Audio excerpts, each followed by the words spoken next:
عشاء کی نماز پڑھ کے تہجد کا وقت شروع ہو جاتا ہے۔ اس کا سب سے بہتر وقت تو رات کا آخری پہر، اور آخری جو ٹائم ہے وہ آج کل 3:56 پہ ہے، اس پہ جا کے ٹائم ختم ہو جاتا ہے۔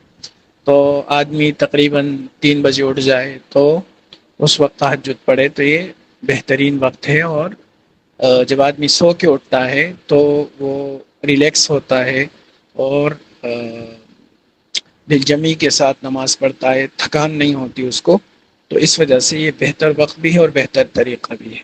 تاہم اگر کوئی سو کر اٹھ نہ سکتا ہو تو اس کے لیے بہتر یہی ہے کہ رات کو سونے سے پہلے 2 رکعت تہجد کی نیت سے پڑھ لے تو اس کو بھی ثواب مل جائے گا۔ لیکن یہ جو لوگوں نے ایک سوچ بنا رکھی ہے، ایک خیال بنا رکھا ہے کہ اگر تم سوئے نہیں تو تم تہجد نہیں پڑھ سکتے ہو، بلکہ تہجد کے لیے سونا ضروری ہے، بالکل غلط ہے۔ کسی نے ویسے ہی مشہور کیا ہوا ہے۔ جیسے میں نے عرض کیا کہ بہتر ضرور ہے، اچھا ضرور ہے، لیکن ضروری نہیں۔ السلام۔